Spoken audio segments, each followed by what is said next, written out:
Hi everyone, this is Jordan Lawson. Barbara Winston and myself decided to present on the poem Midterm Break by Seamus Heaney. So a little background about the poet. Like I mentioned earlier, the poet is Seamus Heaney, and he was actually an Irish poet. And in Irish culture, they're really big on tradition, which we will actually get into later. So this poem was inspired by true events. When Seamus was just 14, his little brother was killed, and so we're going to talk about that, but this kind of gives a background for the poem, and it reflects the events and kind of the feelings that surrounded this time. We learn that the younger brother was killed due to getting hit by a car, which, like I said, we will discuss later. So a little bit about the poem summary. So we kind of see two different settings. In the beginning, it opens up in a boarding school, and then it travels to the speaker's home. So the different characters we see are the author as the speaker. We see the speaker's parents, Big Jim Evans, who is a family friend, and then those attending the funeral. So this kind of follows the journey of the speaker through the death of the brother and then the funeral that takes place. So there are a couple of themes we want to talk about.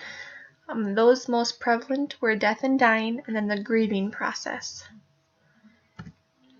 So the best way we thought to kind of show how these themes take place in the poem was to do a little bit of a poem analysis.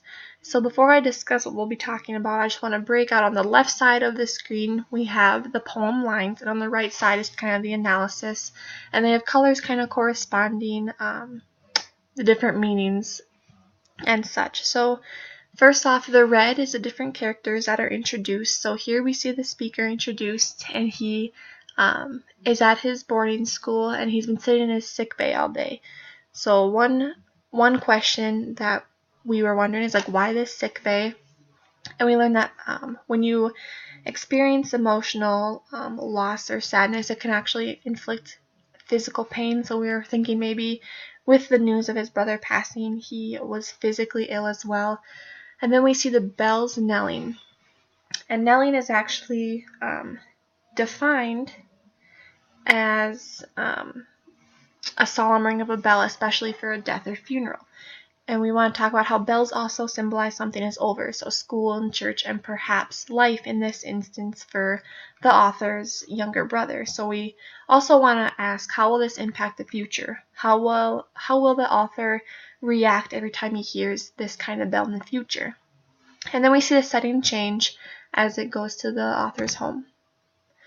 Okay, next we're introduced to the father, and like I said, he's Irish, and it's very traditional, and so in that tradition, the men are very masculine, and so here he's crying, which kind of challenges the father's masculinity, and also it mentions how he always took funerals in stride, and now it's different because it's personal, and so we questioned perhaps if the father is also wrestling with guilt.